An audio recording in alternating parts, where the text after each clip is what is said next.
요즘 젊은 분들이나 나이 많으신 분들이나 저속노화에 관심이 진짜 많으시더라고요.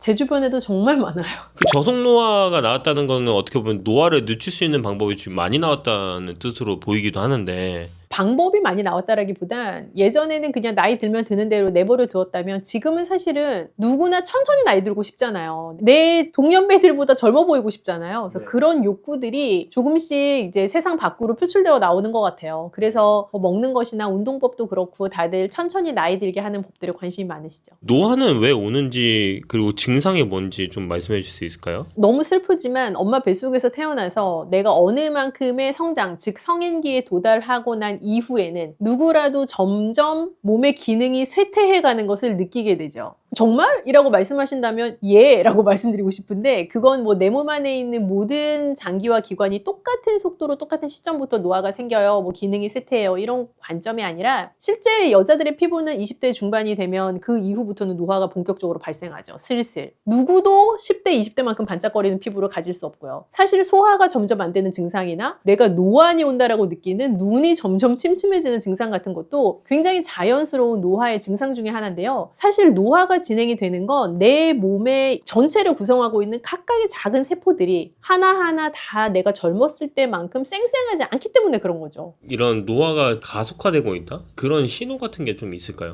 여러 장기 중에 5가지 장기를 우선 뭐 5가지 기관을 포인트를 하고 싶은데 우선은 여자분들은 저는 피부에서 가장 먼저 느끼지 않나 하는 생각이 들어요. 피부에서. 네, 그건 남자분들도 또 일부 그러실 수 있을 것 같긴 하고요. 그런데 워낙 여자분들은 또 피부에 예민하시니까 일단 피부 건강에 영향을 크게 느끼실 것 같고 두 번째는 아마 다 공감하실 텐데 근육이요. 근육과 뼈. 그런 데에서 내가 좀 더 잘 넘어지게 되는 것 같고 우리 어르신들 보면 이렇게 침대에 누워 계시다가 예를 들어 낙상해서 어디가 부러지면 사실 굉장히 위험한 신호라고 보거든요. 그런 것처럼 내 뼈가 약해지고 내 근육의 힘이 딸리는 것 같은 상황. 그리고 장. 예전에는 뭘 먹어도 소화하는 게 괜찮았는데 지금은 그렇지 않아요. 조금만 불편하면 화장실 가고 싶어요 하시는 그 장 건강의 이슈가 생겼을 때 노화의 증상 중에 하나일 수 있죠. 또 하나는 혈관 건강도 해당할 수 있어요. 내 혈관이 얼마나 건강한지 내가 매일 체크는 하지 못하지만 건강검진 가서 예전에 혈압 괜찮았는데 혈압 올라가요? 혈압 올라가는 거는 혈관 건강에 이슈가 있다는 말의 증거이기도 하거든요. 그래서 그런 것들도 다 노화의 증거에 해당하죠. 이런 노화들을 좀 늦춰줄 수 있는 뭐 성분이라든지 식재료라는 게 좀 따로 있을까요? 특정한 식재료라기보다는 어떻게 조합을 해서 잘 밸런스 있게 먹느냐의 문제라고 생각을 해요. 그래서 뭐 가장 많은 분들이 알고 계시는 노화를 늦추기 위해 이거 꼭 먹어야 된다던데요? 에 해당하는 것들이 보면 오메가3 지방산, 식이섬유 같은 것들 많이 알고 계실 거고 그리고 항산화 성분이라고 우리가 부르는 뭐 폴리페놀이라던가 레즈베라트롤 같은 그런 성분들 그런 게 많이 들어가 있는 식재료 즉 우리 몇 번 채널에서도 다루기도 했었는데 뚜렷한 색깔을 가지고 있는 과일 채소류 좋죠. 그리고 양질의 단백질, 좋은 지방산 이런 것들이 사실은 잘 밸런스 있게 내가 잘 섭취했을 때 노화의 속도를 늦추는 데 도움이 되죠. 영양제로 섭취하는 것과 그냥 식재료로 섭취하는 것이 좀 차이가 있을까요? 저는 큰 차이가 있다고 생각을 해요. 영양제로 섭취를 한다는 건 어찌 보면 농축된 고함량의 특정 영양소를 내가 먹을 수 있는 건데 그 농축된 고함량이라는 게 굉장히 좋게 들리실 수도 있지만 한편으로 내 몸에서 굉장히 부담스러운 용량일 수도 있어요. 그리고 그렇게 내가 먹은 용량을 내 몸에서 전체 다 사용하지 못하고 어디에 축적하거나 혹은 소모성으로 배출해버리는 경우들도 상당히 있을 수 있고요. 그래서 영양제로 섭취해서 한 가지의 고농축, 고함량을 먹는 것보다 식품을 통해서 섭취하게 되면 그 내가 타겟으로 하는 해당 영양소 외에도 다른 영양소들을 부가적으로 같이 먹을 수 있게 되기 때문에 훨씬 바람직한 방법에 해당하죠. 노화를 막기 위해서 피하거나 제한한 음식이 따로 있으면 알려주시면 좋을 것 같아요. 빨리 늙는 거를 목표로 하시는 분은 안 계실 테니까 이제 이런 걸 드시면 빨리 늙을 수 있으니 주의하세요의 관점에서 저는 우선은 단 음료. 단 음료는요 내 입을 즐겁게 해줄 수는 있어요. 그리고 가끔 먹는 단 음료는 내 정신도 좀 이렇게 반짝하게 만들어주는 효과가 있는 건 사실이죠. 그런데 습관적으로 지속적으로 단 음료를 드시는 분들은요 우선 노화뿐만 아니라 각종 만성 질환에 노출될 위험도가 굉장히 올라가게 되고요. 만성 질환에 노출이 된다 하면 그만큼 내 몸이 빨리 지치고 빨리 피로해진다라는 것으로도 우리가 증상으로 연결해 볼 수 있기 때문에 더 활력 있는 삶을 살기가 굉장히 힘들어요. 그래서 단 음료들은 좀 조심을 하시면 좋을 것 같고요. 그 음료 같은 거를 그럼 삼키지 않고 입에만 오물오물 하다가 뱉는 식으로도 할 수 있지 않나요? 되게 재밌는 질문인데 예를 들어 뭐 개체량을 해야 되는 선수라든지 혹은 굉장히 체중 관리를 타이트하게 해야 되는 운동 종목의 선수분들이 계시잖아요. 몸매가 아주 중요한 직업을 갖고 계신 분이라거나 그런 분들 같은 경우도 방금 딱 PD님이 얘기하는 것처럼 안 삼키면 그만 아니냐, 그냥 물고 있다 뱉으면 되지 않냐, 그런 말씀들을 많이 하시는데요. 사실 그게 대안이 될 수는 있죠. 그리고 심지어 더 나아갈 생각을 하시는 분은 먹었지만 빨리 개워내면 되지 않냐라고 하시는 분도 있어요. 근데 그런 것들이요, 사실 나는 내가 느낄 수 있는 입안의 즐거움을 만끽하고 싶고 그게 나에게 건강상 악영향 혹은 체중이 늘어나는 것에 영향을 주지 않았으면 하는 생각으로 물고 있다가 그냥 뱉어내거나 혹은 삼켰지만 다시 개워내는 그런 일종의 비정상적인 행위를 하시는 분들이 계신데, 그래도 흡수는 됩니다. 입 안에 있는 모든 것을 뱉지 않거든요. 그래서 그게 사실 내 침과 함께 다시 넘어가게 되고 100% 흡수됩니다, 전체량이 아무리 뱉으셔도 흡수됩니다 라고 말씀드리지는 않지만 그래도 생각하시는 것처럼 전체가 밖으로 나오지 않습니다. 그래서 단맛을 대체할 수 있는 본인의 맛을 찾는 건 좀 굉장히 중요하다고 생각해요. 예를 들면 단맛도 인공적인 단맛이 있을 수 있지만 과일도 본연의 단맛을 가지고 있잖아요. 그래서 재료를 바꿔보시는 것으로도 대체할 수 있고요. 나는 단맛도 좋아하지만 신맛도 좋아해. 그러면 단맛 대신에 신맛을 선택하시는 방법도 있죠. 그래서 나를 만족시키는 그 맛이 반드시 단맛에만 있지는 않아요. 그래서 어떤 맛이 나를 더 즐겁게 할 수 있는가를 생각해 보시는 것도 좋죠. 음료 말고 딴 것도 문제가 될까요? 우선 너무 기름진 거, 특히 안 좋은 지방, 육류 지방 조금 피하시면 좋을 것 같고요. 그래서 신선한 재료를 드시는 게 좋은데, 신선하다 하면 싱싱해요 뭐 이런 개념도 있지만 그냥 내가 우와 이거 신선하겠다라는 생각이 드는 재료들이 우리가 있잖아요. 그런 재료들에 좀 많이 스스로 노출시키시면 훨씬 좋을 것 같다는 생각이 들어요.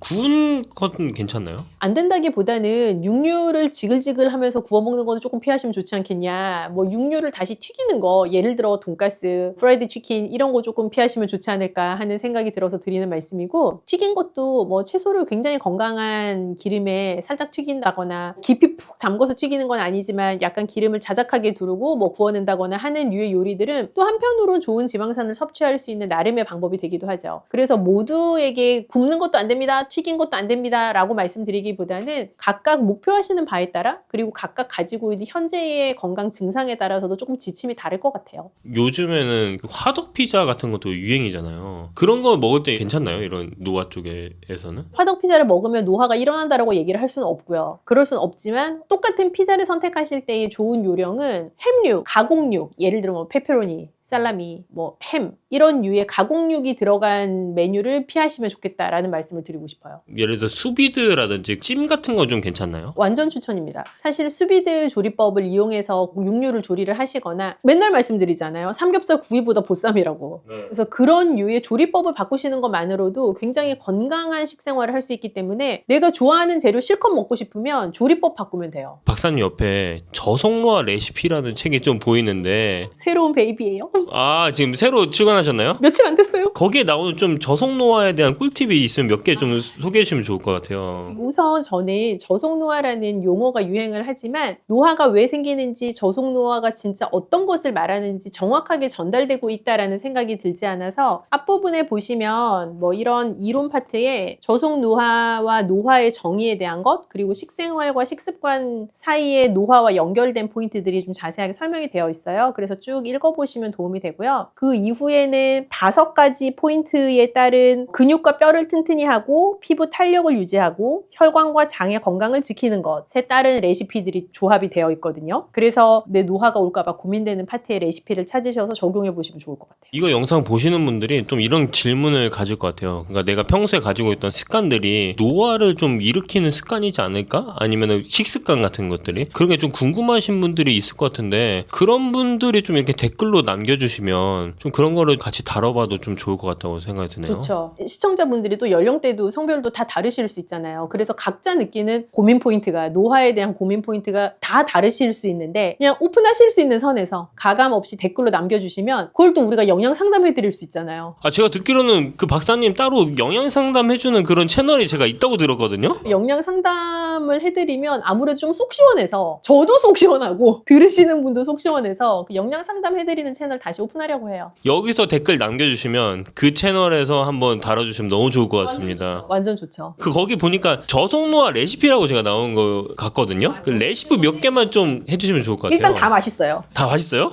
일단 다 맛있는 이유가 있는데 사실 저속 노화 레시피는 특정한 질환자를 위한 레시피라기보다는 그러니까 환자식이라기보단 어떠한 재료가 우리의 몸에 어떠한 영향을 미치는지를 긍정적으로 해석해서 잘 적용할 수 있게 풀어낸 레시피이기 때문에 모든 현대인들, 모든 건강인들이 다 적용하실 수 있는 레시피들이에요. 그래서 재료를 조금 다르게 먹는 방법이나 조합하는 방법들을 많이 고민을 했는데요. 요거 어떨까요? 완두콩 옥수수전? 보통 옥수수 어떻게 드세요? 그 캔 옥수수 사가지고 마요네즈 넣어 버무려 드시지 않소? 그게 우리 식당 가면 가장 많이 볼 수 있는 방법인데 사실 마요네즈가 그렇게 내 몸에 선한 메뉴가 아니랍니다. 그래서 조금 더 옥수수가 가지고 있는 이점을 살리되 완두콩처럼 더 씹히는 식감도 다양하게 같이 넣어가지고 좋은 기름에 살짝 굽는 형태의 완두콩 옥수수 전도 저희가 소개를 해드렸고요. 전으로 만들려면은 밀가루를 같이 섞을 수밖에 없지 않나요? 그래도 괜찮나요? 부침가루가 약간 들어가 있는 레시피인데 이 정도는 괜찮습니다. 보통 전집 가서 먹으면 파전이라고 했는데 파 몇 개 있고 막 반죽 와 있고 막 이런 경우 많잖아요. 근데 레시피대로 하시면 이렇게 반죽 거의 없는 것처럼 원재료가 살아있는 형태의 전을 드실 수가 있어서 굉장히 건강한 전의 형태이죠. 또 뭐를 소개를 해드리면 좋을까? 우리 채널 시청자분들이 수준이 높으시더라고요.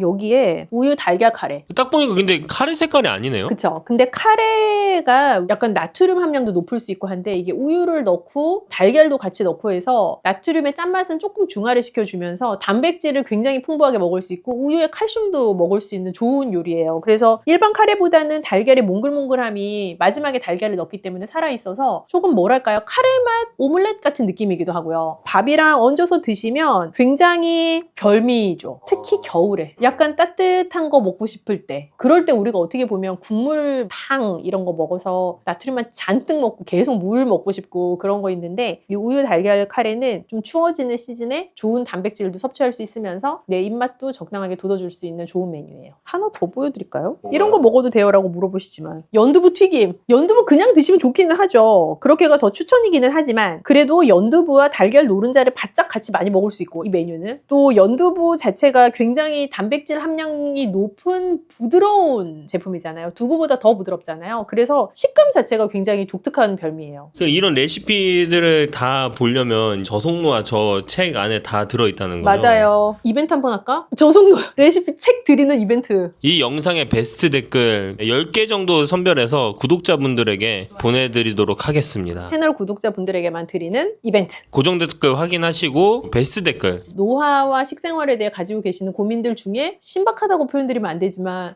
정말 고민되시겠다. 제가 공감되는 거 그런 거 보면 좋을 것 같아요. 이거 드립니다.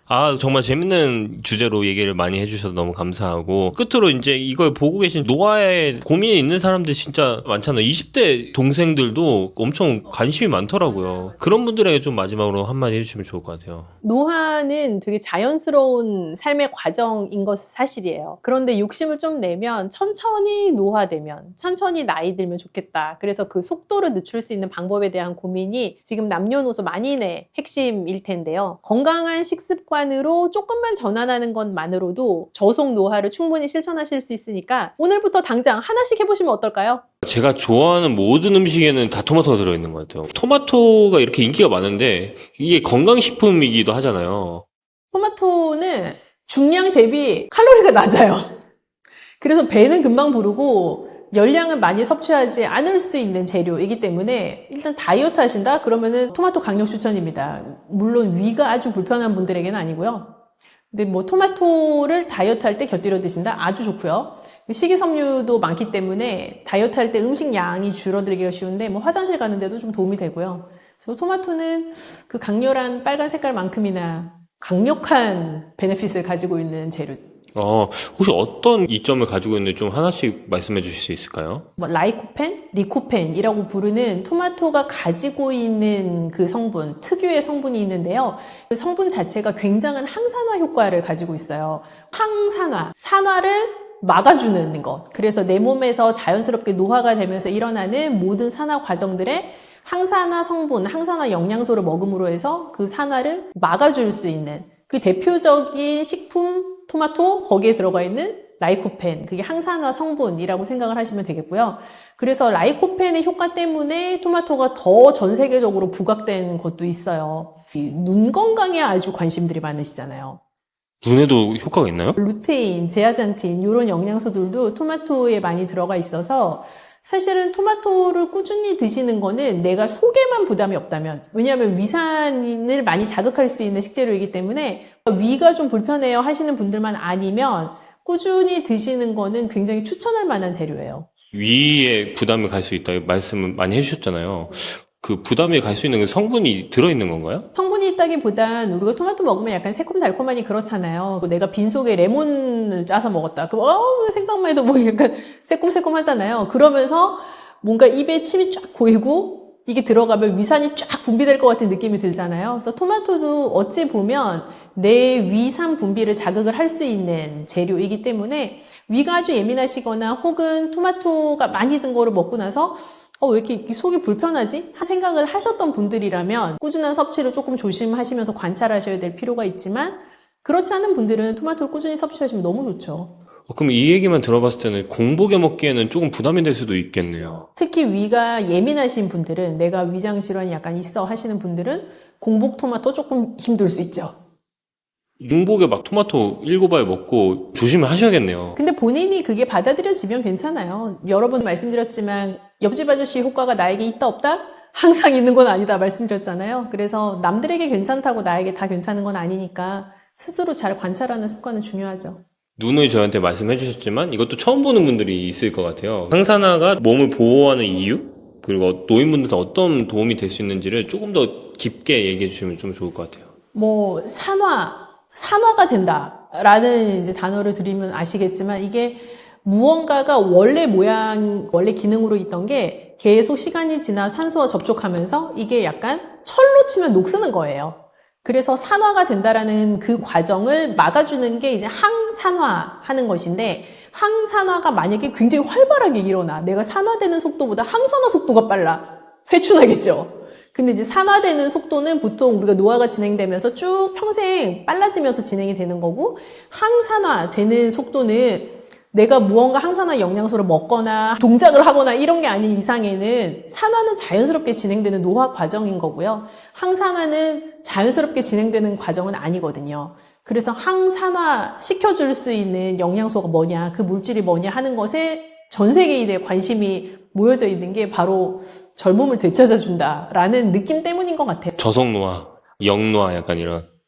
그런 개념인 거예요. 뭔가 산화되어 나가는 나의 이 자연스러운 노화 과정을 좀 이렇게 끌어당기면서 덜 산화되게끔 해주는 역할을 하게 되죠. 그래서 토마토에 들어가 있는 라이코펜도 그런 역할을 하는 강력한 항산화 성분이기도 하고요. 토마토 중에서도 뭐 스테비아 토마토라든지 요즘은 그런 것도 있더라고요. 자몽 맛이 나는 토마토, 사과 맛이 나는 토마토가 있는데 그런 것들을 먹으면 괜찮은 건가요? 사실 이제 모든 것은 자연 그대로 난 상태가 저는 가장 좋다고 생각하거든요. 그래서 스테비아 토마토라는 것은 그 스테비아가 들어가 있는 물로 재배를 한 거예요. 그래서 토마토 자체가 훨씬 단맛이 많이 나는 그런 맛을 가지고 있는 건 거죠. 그래서 새콤한 맛은 굉장히 줄어들고 단맛이 아주 밀도 있게 모여있는 맛을 형성을 하고 있는 건데 아마 다른 플레이버를 가진 토마토들도 결국 같은 개념이라고 생각하고 영양 성분상에 무슨 문제가 있다라는 개념보다는 이제 개인의 취향의 문제인 것 같아요. 뭐 이거는 유전자 변형이랑은 또 다른 이슈니까요. 그래서 그냥 개인 취향이다라고 말씀을 드리고 싶고 다만 원래의 토마토가 가지고 있는 그 고유의 새콤하면서 달콤한 맛을 내는 거랑은 이제 맛의 스펙트럼이 다르니까요. 그런 부분들을 잘 생각해서 선택하시면 되죠. 그러니까 일반인 같은 경우는 그 맛이 좀 다르거나 그러면은 이게 유전자 변형이 아닌가 좀 생각을 하는 경우도 있는 것 같아요. 방금 말씀하신 것처럼 스테비아나 이런 애들은 유전자 변형이 아니라 네, 재배 기술인 거죠, 어떻게 보면. 네. 그 토마토를 이렇게 맛있게 먹는 방법, 죽처럼 먹는 방법이 될 수 있을 것 같은데. 토마토를 맛있게 먹는다라는 개념도 중요하지만 정말 알차게 먹을 수 있는 건 익혀 먹는 거예요. 토마토에 들어가 있는 좋은 성분을 내 몸이 최대한 흡수하게끔 하려면 토마토를 열을 가해서 조리된 토마토를 먹는 것이 훨씬 생토마토보다는 영양소를 많이 흡수할 수 있게 돼요. 그래서 익혀서 먹되 조금의 기름을 가하면 더 많은 영양소를 흡수를 할 수가 있어요. 그래서 토마토에 들어가 있는 성분들은 지용성, 그러니까 기름에 녹는 성분의 영양소가 많기 때문에 기름을 살짝 넣어서 익힌다라는 개념으로 생각해 보면 우리가 이탈리안 요리에서 쓰이는 뭐 토마토 소스 같은 것들도 올리브유랑 토마토를 적절하게 배합해서 끓여서 익혀낸 소스에 해당하기 때문에 뭐 사실은 가장 이상적인 형태겠죠. 근데 그거를 우리가 매일 주식으로 먹기에는 좀 애매할 수가 있잖아요. 그래서 토마토 죽처럼 활용해 보시는 것도 굉장히 좋은 방법이다라는 생각이 드는데요. 뭐 토마토 소스 끓이듯이 토마토 자체를 익혀내는 방법이기도 하고 올리브유 같은 거를 추가해서 조금 더 고소한 맛이나 좋은 기름의 영양 성분을 추가할 수 있기도 하고요. 또 갈아낸 쌀과 같이 끓일 수도 있기 때문에 우리가 좀 쌀을 먹고 나면 아무래도 무언가 좀 먹었다는 느낌이 들잖아요. 한국 사람들은요.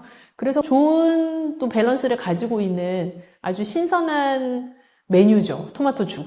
방금 말씀해 주신 것처럼 뭐 토마토와 올리브유를 같이 합치고 쌀을 갈아가지고 죽으로 먹는다라고 말씀하셨는데 뭐 그렇게 하는 방법으로 드시는 분들은 많은 것 같은데 어떤 비율로 어떤 배합으로 이렇게 하는지를 궁금해할 수도 있을 것 같아요. 맞아요. 이게 익혀서 드시라고 하니까 이런 분이 계셨어요, 예전에.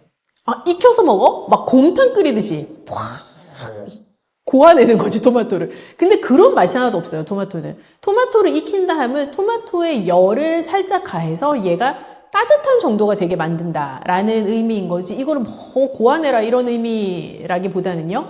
그래서 토마토 죽을 끓일 때에도 이 토마토의 원래 새콤달콤한 맛을 좀 유지를 하려면 토마토를 넣고만 우아하고 오래 끓이는 느낌이 아니라 가볍게 토마토 죽의 형태를 만들어낸다라고 생각하시면 조금 더 신선한 맛을 느끼실 수 있을 것 같아요. 근데 뭐 개인 취향이긴 한데 나는 푹 끓인 게 좋다. 뭐 그래도 안 될 건 없어요. 그렇지만 조금 더 신선한 느낌의 토마토 죽이 좀 별미가 아닐까 하는 생각이 들어요. 새콤달콤한 맛도 좀 살아나고 약간 토마토 리조또 같은 느낌인데 거기에서 치즈 빠진 느낌? 네, 새콤달콤 따뜻한 그런 느낌이 될 수 있겠네요. 올리브유를 추천하시나요? 올리브유가 토마토랑은 좀 전통적으로 궁합이 맛의 궁합이나 뭐 영양소 궁합이 좋죠. 상상해 보시면 토마토의 들기름은 약간 어색하잖아요. 쌀 그리고 올리브유, 토마토 또 추천하는 재료가 있을까요? 만약에 더 향긋하게 먹고 싶다. 이색적인 맛을 느끼고 싶다. 바질, 파슬리 요런 류의 외국 향신료 아주 추천이고요.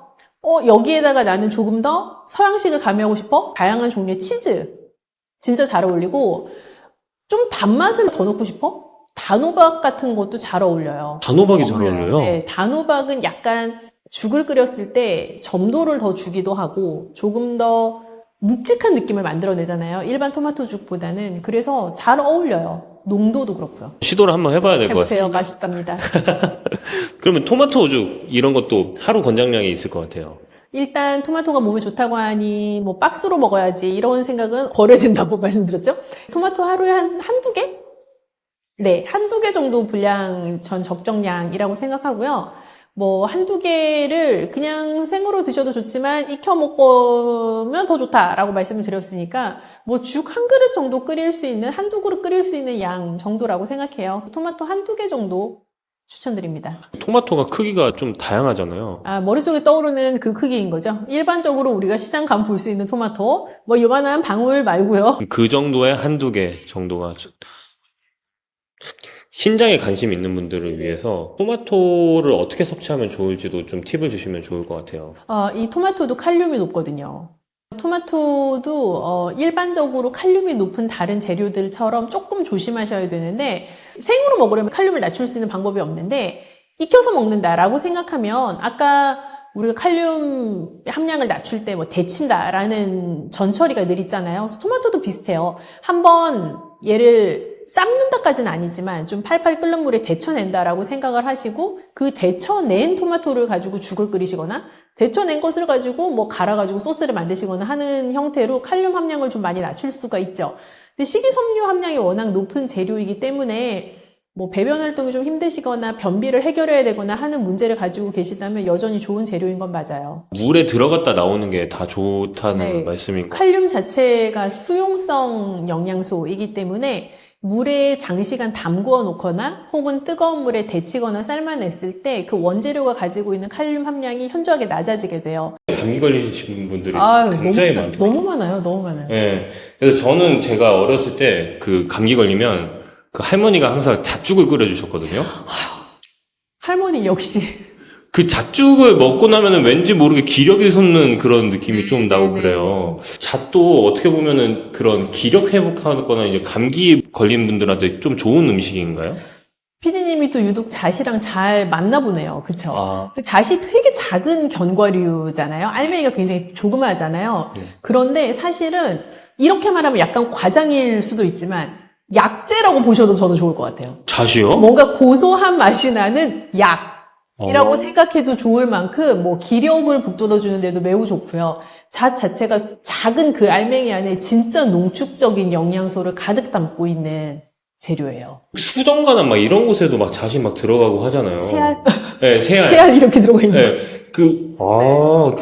그게 건강식이라고도 볼 수 있겠네. 건강 간식? 약간 그렇게. 네, 그렇게 생각하실 수도 있고, 잣 자체는 단백질이 진짜 꽉 차 있는 견과류예요. 그리고 불포화 지방산이 많아요. 불포화지방산. 네, 우리가 살면서 고기를 많이 먹는 이제 현대인의 식습관에서는 포화 지방산을 먹을 일이 참 많은데, 잣이나 다른 견과류들은 이제 불포화 지방산이 많으니까 아무래도 몸에 좋은 지방산을 더 많이 함유하고 있는 재료에 해당하죠.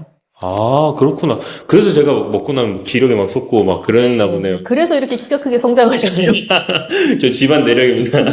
아, 너무 좋. 아, 그럼 잣이 이제 네. 몸에 좋은 불포화지방산, 네. 비타민, 그리고 이런 것들이 심장과 뇌 건강에도 좀 도움이 될 것 같거든요. 불포화 지방산의 효과 중에 하나가 우리가 불포화 지방산 하면 많은 분들이 연관 검색어로 머릿속에 오메가3 이런 거 딱 떠오르실 텐데 불포화 지방산은 사실 어떤 혈관 건강, 혈액을 건강하게 해주는 그런 효과를 가지고 있는 영양소이기도 해요. 그래서 뇌 건강이라고 하면 우리가 인지 기능이 뭐 개선된다거나 혹은 치매를 예방할 수 있다거나 뇌 혈관 건강을 개선해 줄 수 있다거나 하는 유로도 생각을 해볼 수가 있는데 불포화 지방산의 효과 중에 그런 효과들이 사실 크게 자리를 하고 있죠. 그래서 잣은 불포화 지방산이 함량이 높은 식재료다 보니까 뇌 건강 충분히 도움이 되는 재료라고 볼 수 있어요. 그러면은 이런 잣을 보통 죽으로 많이 만들어 먹잖아요. 네네네. 그 시니어분들한테 좋은 장점이라는 게 더 있을까요?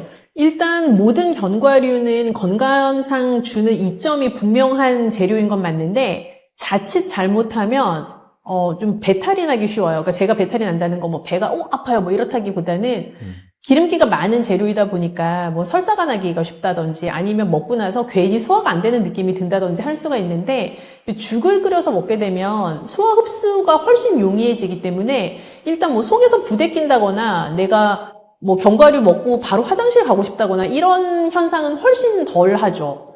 그래서 잣죽 자체는 잣에 들어가 있는 영양소를 굉장히 부드러운 방법으로 섭취할 수 있는 좋은 음식이에요.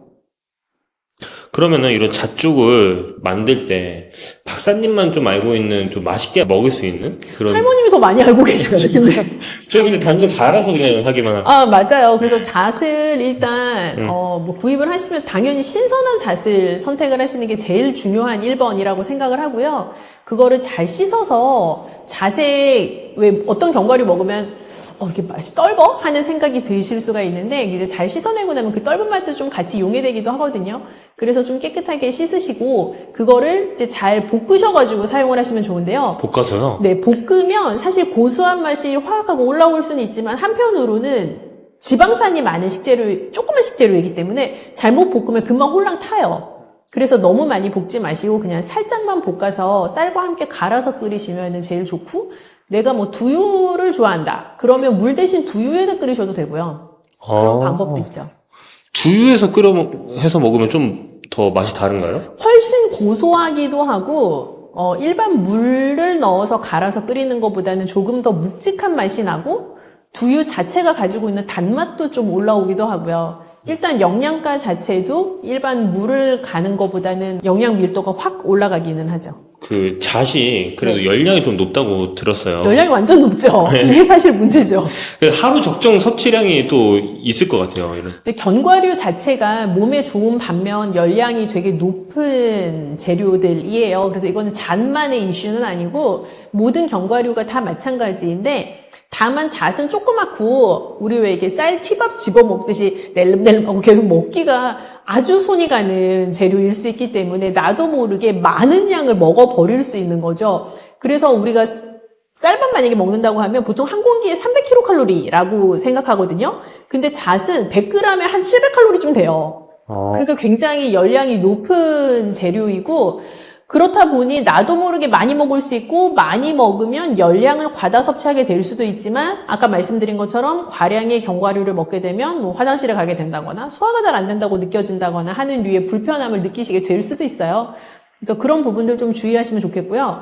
하루 적정하게 드시는 양이라고 하면 뭐 예를 들어 잣죽으로 끓인다고 하면 하루 한 그릇 정도 적당하겠다 하는 생각이 들고, 나 그냥 집어 먹어야지 라고 생각하면 뭐 티스푼으로 뭐 한 서너 티스푼 정도 안쪽 그 정도 양이 하루에 드시기에 적정한 양으로 보여져요. 서너 티스푼이면은 개수로는 몇 알 정도 될까요? 그게?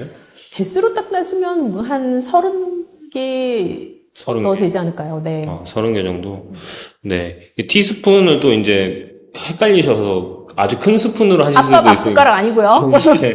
그럴 수 있으니까 티스푼 네. 한 30알 정도로 네. 하는 걸로 알겠습니다. 이런 잣을 먹을 때도 신장에 좀 관심 있는 분들한테 좀 주의할 네. 사항이 있다면 또 어떤 게 있을까요? 일단 많이 드시면 안 돼요. 이게 신장 질환자 분들에게 굉장히 중요하게 다루어지는 1번으로 나오는 것 중에 하나가 모든 것을 정량 섭취한다인데, 정량이라 함이 건강한 성인 남성 기준의 정량 이런 개념이라기보단 약간 그거보다 조금 적게 섭취한다라는 개념이 신장 질환자에게 정량이라고 생각을 하셔야 될 것 같아요. 그래서 잣도 굉장히 좋은 식재료인 것은 사실이지만 단백질 함량이 일단 높고, 단백질 함량이 너무 높은 음식에 자주 노출이 되면 신장에 무리가 가기 때문에 신장 질환자분들은 우선 고단백 식품 자체를 조금 적게 섭취하셔야 되는 필요성이 있어요.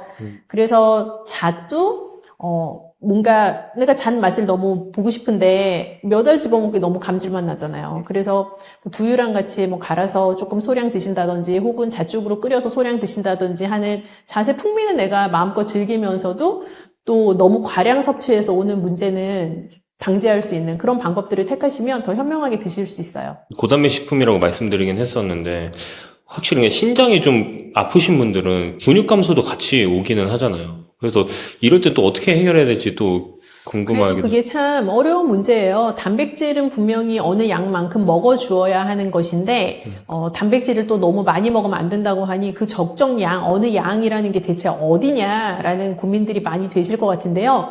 제가 다른 편들에서도 계속 설명을 드린 것처럼 나에게 필요한 단백질 양이라는 것을 정해놓고 그걸 하루에 3번이나 4번에 나누어 먹는 것이 굉장히 중요해요. 그래서 하루 한 끼에 하루에 필요한 모든 단백질 양을 다 먹는다라는 개념보다 양을 설정해놓고 그거를 3 또는 4 등분을 하셔서 하루에 쭉 나눠서 드시는 것이 제일 중요한 지침이라고 생각하시면 좋을 것 같아요. 산화라는 거는 내 몸에 있는, 우리가 세포로 내 몸이 구성이 되어 있잖아요. 각각의 세포가 시간이 지나고 노화 과정을 겪으면서 계속 산화 과정에 노출이 돼요. 그래서 산화 스트레스가 올라가는 상태로 세포가 노화라는 과정을 겪게 되는데, 항산화라는 것은 이 산화 과정을 저지하거나 이 속도를 좀 늦추어 줄 수 있는 작용을 말해요. 그래서 항산화 성분은 내 세포의 산화 과정 자체를 늦추어 줄 수 있는 역할을 하는 그런 성분을 의미하죠. 그럼 이런 항산화를 시킬 수 있는 성분에는 또 어떤 것들이 있나요? 많이들 이제 들어보셨을 텐데, 뭐 채소나 과일에 뚜렷한 색깔을 내주는 컬러를 나타내 줄 수 있는 여러 용어들, 아마도 뭐 클로로필, 초록색에 많이 들어가 있는 거, 뭐 보라색에 들어가 있는 안토시아닌, 이런 것도 들어보셨을 것 같고요. 노란색이나 주황색을 내는 베타카로틴, 그런 성분들도 들어보셨을 것 같고요. 플라보노이드, 이런 것도 들어보셨을 텐데, 그런 성분들이 다 항산화 성분들의 대표적인 것들이에요. 그럼 폴리페놀이라는 것도 항산화 물질로 맞아요, 네. 그런 것도 어떤 것들에 좀 많이 들어있나요?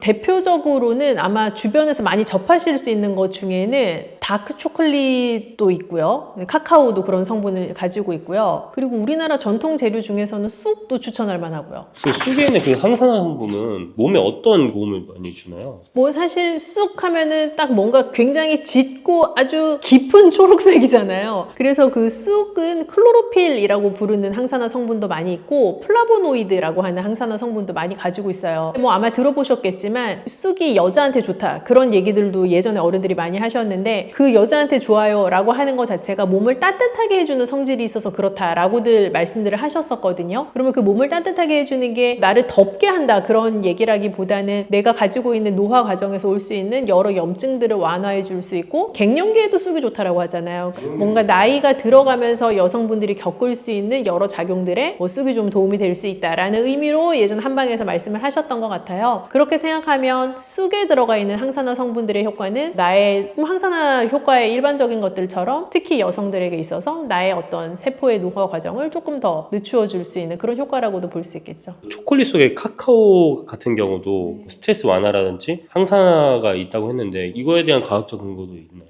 정말 스트레스 받을 때 단 거 땡긴다 그런 말씀 하시는 분들 계시잖아요. 그래서 사실은 내가 정신적인 스트레스가 누적되었을 때 단 것을 먹음으로써 나의 기분을 좋게 하고 그 스트레스를 좀 누그러뜨리고자 하는 또 심리적인 보상 효과 같은 게 있는 이제 반영된 말인데 실제 초콜릿 특히 닥 초콜릿에서는 그 정신적인 스트레스를 조금 부드럽게 풀어줄 수 있는 효과를 볼 수가 있다라는 연구 결과들도 있어요. 그래서 다크 초콜릿에는 플라바놀이라고 부르는 성분이 많이 있기도 하고 테오브로민이라고 부르는 성분들도 꽤 많이 들어가 있는데 그런 성분들 자체가 쑥과는 다른 형태의 항산화 성분들이고 그게 나의 정신적인 스트레스에 노출되면 산화 속도가 빨라지거든요. 그걸 좀 끌어내려줄 수 있는 역할을 하죠. 재료가 방금 2개가 나왔는데 2개에서 전부 다 다른 성분의 항산화 성분들이 많이 있는 것 같은데 이런 성분들 중에서 뭐 어떻게 보면 항산화에 가장 효과가 있는 성분이라든지 그런 게 또 따로 있을 수 있을까요? 뭐 성분이라기보다는 요즘 많이 뭐 말차가 되게 유행을 하는데요. 뭐 말차, 녹차 이렇게 짙은 초록색이잖아요. 그런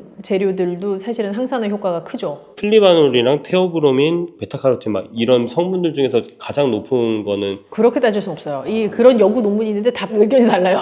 그 아직 순위를 매기고 싶어 하는 과학자들이 있어요. 저도 너무 매기고 싶더라고요. 효과가 있는데 그게 이제 어떻게 따지면 되냐면 이게 지금 육류 얘기를 하는 게 아니라 다 땅에서 나는 것들에 대한 얘기잖아요. 그래서 이 토양이 가지고 있는 것에서부터 영향을 받기 때문에 조도나 이 토양이 가지고 있는 영양소나 얘한테 어떤 물을 줬느냐 얘를 어느 시기에 어느 나라에서 땄느냐 이런 거에 따라 가지고 있는 항산화 성분의 용량 자체가 다 달라요. 그래서 우리가 무엇이 무엇보다 뭐 효과가 극명하게 좋다라고 얘기할 수가 없을 수도 있고요. 예를 들면 제가 뭐 가지가 압도적으로 1등입니다 라고 해도 나 가지 싫어하는데 이러면 그만이잖아요. 그래서 각각의 기호도가 음식에서는 반영이 될 수밖에 없어서 그렇게 항산화 성분 무엇이 무엇보다 더 좋냐라고 물으면 제가 답을 하기가 좀 애매하죠. 그럼 결론적으로 봤을 때는 그냥 다 먹어도 괜찮다 그런 거죠. 네, 그럼요. 녹차도 말씀해 주셨어요. 네. 녹차 말고 또 다른 게 또 있나요? 녹차도 강력하고요. 사람의 그 위장 상태에 따라 다를 수 있지만 커피도 굉장히 좋은 항산화 성분을 가지고 있어요. 커피가요? 네네네. 그래서 우리나라는 카페가 너무 발달해 있어서 커피라고 하면 순수한 아메리카노랑 에스프레소 떠올리는 분도 계시겠지만 카페 모카 이런 거 떠올리시는 분 계실 텐데 그런 달달이 커피들은 사실 해당 사항이 별로 없고요. 정말 순수하게 그 커피 원두만 가지고 만들어낸 커피들은 항산화 효과가 있죠. 근데 제가 알기로는 녹차도 그렇고 커피도 그렇고 카페인 성분이 있잖아요. 그것 때문에 신장에 안 좋다는 말이 있는데 그게 정말인가요? 카페인 자체가 신장에 안 좋다라고 생각을 하시기보다는 신장에 과량 섭취했을 때 무리를 줄 수밖에 없는 것이라고 생각을 하시는 게 더 맞을 것 같아요. 그래서 여전히 아주 원론적으로 양에 대한 개념으로 돌아가게 되면 커피나 녹차도 하루에 한두 잔 정도 내가 섭취할 수 있는 선이다라고 생각하시면 이슈가 없을 거라고 생각합니다. 하루에 한두 잔 정도 마시는 게 좋다는 말씀이신 거죠? 다만 플러스 달달이 빼고요. 네, 라떼 이런 건 안 되고? 라떼는 괜찮아요. 라떼는 우유랑 섞여 있는 커피이기 때문에 당뇨 환자분들이나 고혈압 환자분들은 괜찮고요. 단백질 함량이 워낙 높으니까 신장질환자분들은 조금 주의를 하셔야 되지만 다른 만성질환자분들에게 라떼까지는 아주 오케이입니다. 다만 여기에서 캐러멜 라떼 뭐 이런 식으로 진화되기 시작하면 약간 곤란하죠. 당류가 안 들어간 라떼 네, 정도. 맞아요. 항산화제란 영양제가 있잖아요. 폴리페놀이랑 안토시아닌 같은 아예 걔네만 먹는 거랑 음식을 통해서 항산화제를 섭취하는 거랑 차이가 좀 있을까요? 어떤 성분 하나의 단일 성분을 이렇게 추출해낸 혹은 정제해내었거나 합성을 해낸 그런 영양제 제품 같은 경우는 아주 고용량으로 특정한 성분을 먹을 수 있다는 장점이 있기는 하지만 우리가 자연에서 오는 식재료를 통한 복합적인 효과를 누릴 수는 없죠. 예를 들어서 내가 가지를 먹어서 안토시아닌 안토시아닌을 섭취했다라고 한다면 내가 안토시아닌만 추출해서 먹은 것이 아니라 가지에 들어가 있는 여러 비타민, 무기질들을 같이 먹을 수 있는 거고 또 그 가지를 먹으면서 옆에 곁들여 먹었던 또 다른 짝꿍 음식들이 있겠죠? 그리고 그 음식을 함께 누군가와 즐겁게 먹었다면 그렇게 무드에서부터 오는 나에게 새로운 즐거움의 포인트가 또 있잖아요. 영양제로 섭취하는 거는 그런 먹는 행위에서부터 오는 복합적인 즐거움들을 가지고 올 수는 없다라고 생각을 하고요. 섭취했을 때 실제 대사되는 어떤 속도나 효능감 같은 것이 반드시 자연적인 식품에서 온 것과 동일하지 않을 수 있기 때문에 저의 무조건 1번은 음식을 통해서 섭취하는 게 1번입니다. 신장질환자나 이런 분들이 항산화 식품 먹는 걸 오늘 많이 배웠는데 그런 분들한테 좀 추천할 만한 말이 있다면 항산화 성분이라는 거는요, 어떤 질환이든 뭐 건강인이든 상관없이 누구에게나 필요하고 누구에게나 추천할 만해요. 그래서 과일이나 채소를 고르신다면 색이 뚜렷한 거, 다양한 색깔로 섭취할 수 있는 기회를 나 스스로에게 주시면 좋을 것 같고요. 다만 신장 질환자분들께서 주의하셔야 되는 포인트는 항산화 성분이 높은 재료일수록 우리가 배웠다시피 칼륨 함량도 높을 수 있고, 그래서 그 성분들의 좋은 것만 딱 떼놓고 먹을 수가 없으니까 드시는 양에 있어서 잘 조절해 나가시면 즐거운 식생활 하실 수 있을 것 같습니다. 신장질환이 오기 전에는 나트륨 배출을 칼륨이 돕는다 하여 칼륨을 많이 먹어라 얼마나 그랬겠어요? 네. 막상 신장질환이 오고 나면 칼륨을 배출하는 데 굉장히 무리가 가기 때문에 네, 안녕하세요. 영양학 박사 그레이스입니다. 아, 네, 반갑습니다. 미역이 사람들이 진짜 자주 많이 먹잖아요. 네, 그렇죠. 우리나라에서 특히 많이 먹죠. 이런 해조류 중에서는 미역을 제일 많이 먹는 것 같은데 그럼 미역의 효능을 좀 알려줄 수 있을까요? 엄마가 우리 낳고 뭐 드셨게요, 다. 미역국 드셨죠? 그쵸. 우리나라는 되게 전통적으로 미역국이라는 음식을 가지고 산후조리를 할 만큼 사실 미역을 엄청 신봉하는 나라예요. 그래서 미역을 먹는 것이 건강에도 좋고 우리가 출산하고 나면 모든 게 다 빠져나간다라는 얘기도 할 만큼 아주 몸에 무리가 가는 것인데 그 모든 것을 미역이 보충해 줄 수 있다라고 선조들이 생각할 만큼 미역이 아주 영양 덩어리이죠. 대표적으로 그러면은 그 피를 좀 이렇게 맑게 해준다? 그러니까 그런 류인가요? 네, 그렇게도 생각들을 하시지만 미역이라고 했을 때 굉장히 중요한 3대 미역에 들어가 있는 영양소를 기억을 해주시면 좋을 것 같아요. 네. 우선 미역은 식이섬유가 엄청 풍부하고요. 칼륨 함량이 높고요. 요오드가 많이 들었어요. 물론 다른 것들도 있지만 이렇게 3가지의 영양소를 기억해 주시면 좋을 것 같아요. 그래서 산후조리와 상관이 없으시더라도 칼륨 함량이 높다 보니까 내 몸에 있는 나트륨을 배출시켜주는 효과가 있어서 혈압 관리에도 좋고요. 그래서 피를 깨끗하게 해준다라는 얘기가 있을 수도 있고요. 또 식이섬유 함량이 높아서 체중 조절이나 뭐 포만감을 주는 데에도 굉장히 도움이 되죠.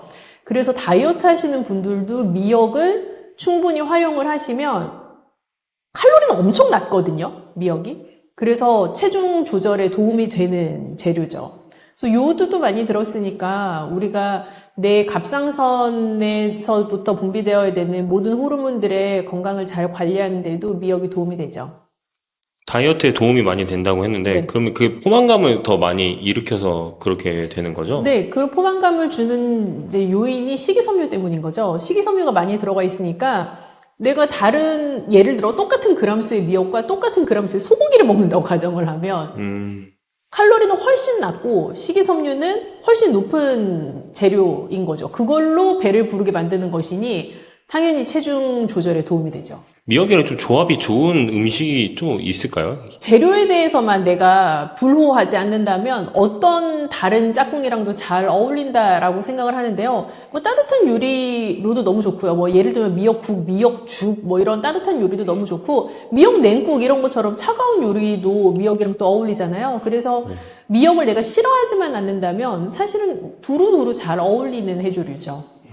방금 그 말씀하실 때 미역국, 미역죽을 말씀해 주셨는데 그 미역죽으로 먹었을 때 이런 이점이라는 게 또 있을까요? 미역국도 아니고 미역죽이라고 생각하시는 분 계실 수 있는데 미역죽은 말 그대로 미역과 쌀을 푹 끓여낸 이제 죽요리잖아요. 어르신들이 소화가 안 될 때 함께 변비 증상이 올 수도 있는데 미역은 일단 식이섬유소 함량이 높고 변비 해소에 아주 탁월한 재료이기 때문에 미역죽은 어르신들의 변비 개선에도 상당히 도움이 되는 메뉴라고 볼 수 있죠. 그리고 미역 자체가 엽산 함량도 굉장히 높아요. 그래서 내가 뭐 내 신경 기능, 뇌 기능 건강하게 유지하고 싶어 하면 또 엽산이 우리가 중요한 영양소거든요. 그래서 그렇게 미역죽으로 끓여 드시면 소화 흡수율은 올리면서 식이섬유도 부드럽게 더 많이 섭취할 수 있고 엽산도 섭취할 수 있고 포만감도 줄 수 있고 좋은 메뉴죠. 근데 이게 미역죽 같은 걸 먹으면은 좀 네. 비린내가 좀 날 수도 있을 것 같아요. 그 해조류를 꺼려 하시는 분들 중에서는 말씀하신 것처럼 뭐 물비린내, 비린내라고 하는 그 해조류만의 독특한 냄새를 힘들어 하시는 분들이 계신데 미역죽도 그렇고 미역국도 그렇고 결국에는 이 그들이 말씀하시는 비린내라는 걸 어떻게 잡느냐의 문제인 것 같아요. 그래서 건조 미역을 만약에 쓰실 거다 그러면 잘 불려가지고 이제 깨끗하게 씻으시고 그걸 잘게 썰어서 뭐 들기름이나 참기름 같은 데 볶으면 그 비린내라고 하는 그 냄새가 확 하고 한번 없어지죠. 그 상태에서 죽을 끓이시면 훨씬 고소하고 풍미가 좋은 죽을 만들 수 있어요. 그 미역죽에 좀 넣으면 좋을 만한 게 마늘 같은 건 좀 어떤가요? 마늘 같은 것도 너무 좋고요. 비린내를 날리는 데도 당연히 도움이 되고요. 그래서 마늘도 좋고 뭐 간을 마지막에 하실 때 소금 간도 깔끔하게 너무 좋고요. 아니면 국간장이나 멸치 육수를 쓰시거나 하는 유로 소금이 아닌 다른 간을 가미할 만한 재료들 같이 활용하시면 풍미가 조금 더 배가 된 죽을 끓이실 수 있어요. 미역은 요오드가 많아서 좀 갑상선에 영향을 줄 수 있다고 좀 들었거든요. 네네네. 미역도 적정 섭취량이라는 게 또 있을까요? 그럴 수 있죠. 사실 우리나라는 미역을 굉장히 과량 섭취하는 식문화를 가지고 있는 민족 중에 하나죠. 그래서 미역을 내가 너무 많이 먹으면 갑상선이 안 좋아지나요? 이렇게 생각하실 필요는 사실은 없고 미역을 주의하셔야 되는 분들은 갑상선 관련된 질환이 있으시거나 뭐 갑상선 관련된 수술을 하셨거나 하는 분들은 좀 조심하셔야 될 필요가 있어요. 그래서 너무 과량 드시면 좀 위험할 수 있고 갑상선 기능이 정상적이신 분들은 뭐 우리가 먹는 것 정도의 미역 양이면 또 크게 무리 없이 소화하실 수 있습니다. 신장에 좀 관심 있는 분들한테 네. 좀 미역 섭취할 때 주의할 점이나 이런 게 있으면 좋을 것 같아요. 그것도 어려운데요. 미역에도 칼륨이 높잖아요. 근데 신장 질환자 분들이 주의하셔야 될 영양소 중에 하나가 이제 칼륨인데 신장 질환이 오기 전에는 나트륨 배출을 칼륨이 돕는다 하여 우리가 또 칼륨을 많이 먹으라 얼마나 그랬겠어요? 네. 근데 막상 신장 질환이 오고 나면 칼륨을 배출하는 데 굉장히 무리가 가기 때문에 칼륨이 너무 많은 재료는 조금 힘들어요. 근데 미역도 칼륨이 높은 재료이다 보니까 신장 질환이 오기 전처럼 많이 드시는 거는 조금 피하셔야 된다라고 생각을 하고요.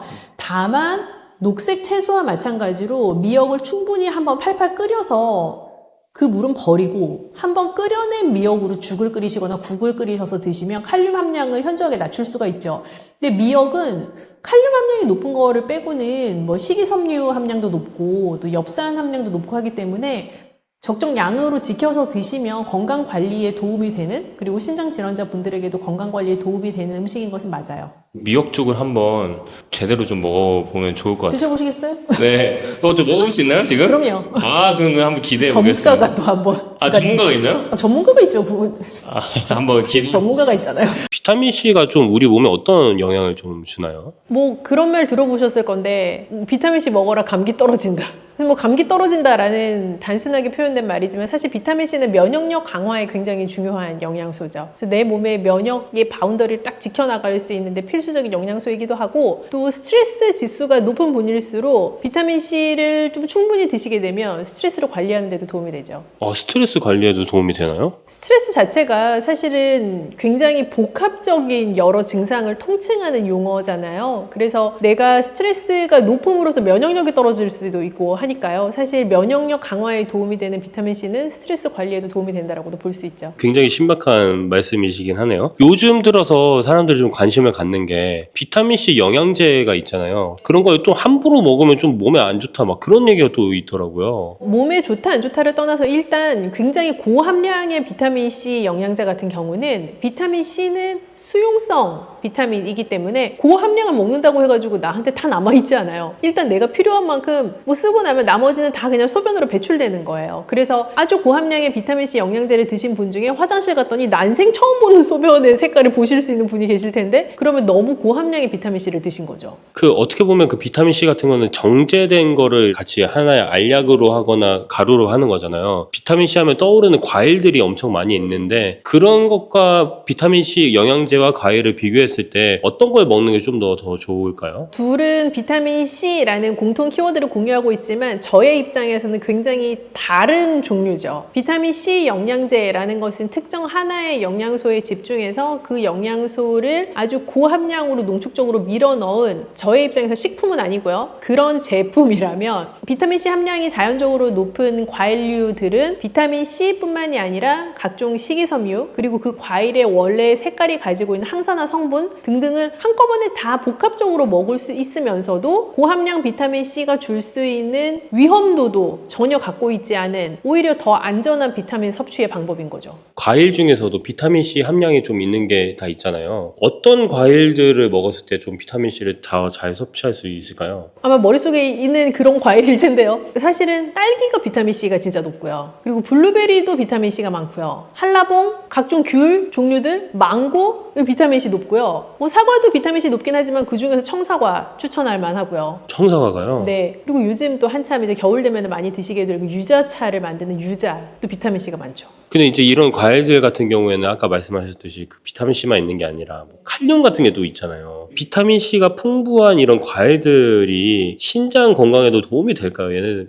비타민 C만 놓고 보면 당연히 신장 질환자에게도 필요한 영양소예요. 사실 필수로 필요한 영양소라고 볼 수 있죠. 항산화 작용을 하는 영양소이기 때문에 우리가 질환에 걸렸을수록 사실 산화작용을 막아줄 수 있는 항산화 성분을 충분히 드시는 건 매우 중요하고, 그런 면에서 비타민 C의 함량이 높은 과일류를 섭취하는 건 아주 중요한데요. 다만 칼륨의 함량도 동시에 높기 때문에 너무 많은 과일을 섭취하게 되면 비타민 C라는 영양소도 많이 먹을 수 있지만 반대급부로 칼륨도 동시에 같이 많이 먹게 되는 거예요. 그래서 과일을 세척하실 때 물로 여러 번 세척하시고 그 과일을 잠깐 물에 담궈 놓는다거나 하는 방법으로 칼륨을 수용성 영양소니까 잘 녹여 보낼 수 있는 방법을 택하시는 것도 조금 더 안전하게 과일을 섭취하실 수 있는 방법이죠. 그럼 방금 말씀하신 것처럼 물에 씻기만 해도 칼륨이 좀 많이 없어질 수 있는 거예요? 네, 물에 씻는 것도 없어질 수 있고 물에 담궈 놓으시면 더 많이 없어질 수 있는데, 모든 또 나의 행위에는 얻는 것과 잃는 것이 동시에 존재하기 때문에 비타민 C도 물에 오래 담궈 놓으면 같이 없어져요. 그래서 사실은 칼륨도 용해돼서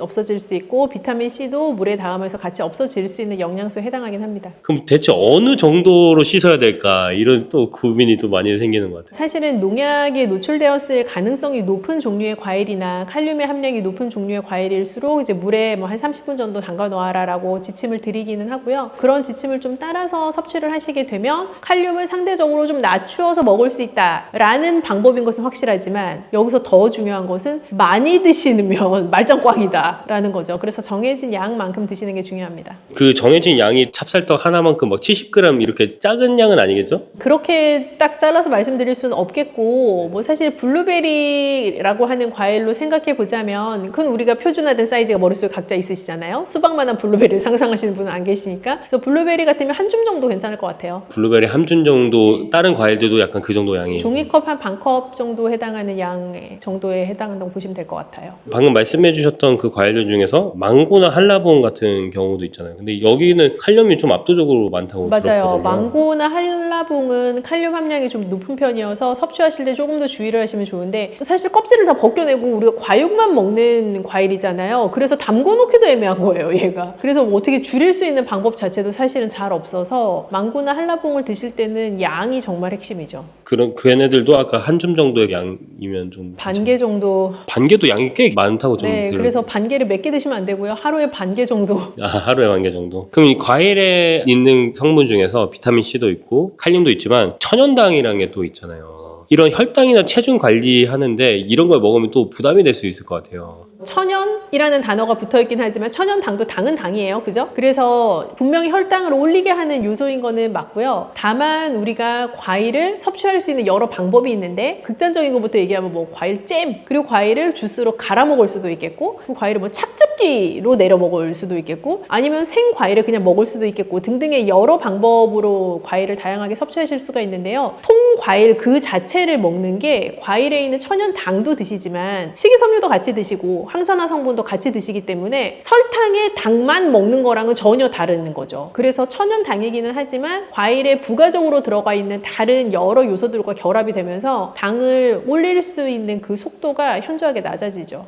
사과나 뭐 블루베리 이런 거 같은 건 껍질째 먹기도 하잖아요. 오히려 그렇게 껍질째 먹는 게 더 좋을 수도 있는 거예요. 그렇죠. 사실은 껍질에 들어가 있는 영양소가 굉장히 밀집적으로 들어가 있기 때문에 뭐 블루베리를 껍질을 까드시는 분은 없지만 사과는 주로 우리가 깎아서 드시잖아요. 근데 잘 세척을 하셔서 껍질째 드실 수 있으면 더 좋아요. 아 근데 유자나 이런 것들은 껍질째 먹기는 쉽지 않을 것 같아요. 그런 거는 이제 각자 하시는 건데요. 껍질째 못 드시죠. 사실 그런 뭐 유자, 레몬 이런 류의 단단한 시트러스류에 해당하는 거는 껍질을 드시지는 않죠. 제가 듣기로는 과일마다 그 색깔이 다 다르잖아요. 색깔마다 그 주는 효능이나 느낌이 다르다고 했는데 어떤 게 있나요? 과일도 그렇고 채소도 그렇고 고유의 컬러를 가지고 있는 이제 식물성 재료들은 다 그 고유의 컬러마다 정해진 이름들이 있는 효능이에요. 그래서 그 컬러가 가지고 있는 힘들이 다 있는데요. 블루베리나 가지처럼 진한 보라색을 가지고 있는 재료들은 우리가 안토시아닌 함량이 높다라고 얘기를 해요. 그래서 안토시아닌 함량이 높은 또 재료들이 있을 수 있고 뭐 선명한 노란색을 내는 것, 예를 들면 망고, 한라봉, 단호박, 당근 이런 류의 재료들은 베타카로틴 함량이 높죠. 그래서 각각 그런 색깔이 가지고 있는 여러 명칭이 다른 것처럼 그 각각의 색깔이 주는 효능도 조금씩 다를 수가 있고요. 그래서 다양한 컬러의 과일, 채소를 섭취하시는 거는 굉장히 추천할 만한 방법인 거죠. 채널을 못 보신 분들도 있을 수 있으니까 안토시아닌이랑 베타카로틴 효능이 어떤 건지에 대해서 좀. 안토시아닌도 베타카로틴도 둘 다 항산화 성분, 항산화 영양소라고 생각을 해주시면 좋겠고요. 항산화라는 것은 내 몸이 자연스럽게 노화되어 가는 과정에서 내 세포가 산화 과정을 겪게 되는데 그 산화 과정으로 겪는 속도를 조금 줄여줄 수 있는 항산화해주는 역할을 하는 성분이라고 보시면 좋겠어요. 그래서 베타카로틴이나 안토시아닌처럼 색깔이 선명한 과일, 채소를 드시면 그 항산화 성분들의 효과를 극대화해서 누리실 수가 있죠. 그럼 이런 과일들을 아까 통째로 먹는 게 굉장히 좋다고 말씀을 해주셨잖아요. 근데 이런 과일들을 모찌나 이런 떡에 넣어서 먹는 건 어떤가요? 요즘 너무 많잖아요. 그쵸? 막 생과일 들어가 있는 찹쌀떡 같은 것도 있고 그 과일을 다시 한번 가공해가지고 소로 쓰는 경우도 있고 한데요. 사실 어떻게 보면 떡이라는 전통 음식 자체를 다양한 현대적인 방법으로 해석해내는 굉장히 좋은 흐름을 가지고 있는 제품이라고 생각을 해요. 근데 다만 우리가 드시는 소비자들 입장에서 생각해보면 맛만 따라서 먹으면 사실 너무 맛있죠. 근데 그거를 내 건강까지 주의해가면서 드셔야 되는 소비자라면 너무 많은 양을 드시지 않도록 주의를 해주시면 좋겠고, 그렇게 드신다고 해도 우리가 과일 본연에서 얻을 수 있는 여러 가지 이점들은 또 가져갈 수 있는 또 하나의 재밌는 방법이 되는 거죠. 마지막으로 이제 비타민C를 먹을지 과일을 먹을지 아직도 고민하는 분들이 좀 있을 것 같아요. 추천해 줄 수 있는 말이 있으면 좋을 것 같아요. 과일을 꾸준히 드시는 방법을 찾는 것이 사실은 1번이고요. 그 이유는 가장 안전하게 비타민C를 섭취할 수 있는 방법일 뿐 아니라 비타민C 외에도 식이섬유, 또 다른 형태의 비타민들, 또 무기질들 같이 먹을 수 있는 방법이기 때문에 비타민C 영양제 고함량 제품을 선택하시는 것보단 꾸준히 과일을 다양한 색깔로 선택하셔서 섭취하시는 게 좋아요. 다만 내가 정말 기력이 쇠하거나 감기에 아주 심각하게 걸렸거나 해서 내 몸이 강력한 비타민C를 요청할 때, 그럴 때 고함량 비타민C를 한 번씩 선택하시는 것도 좋은 방법이라고 생각합니다.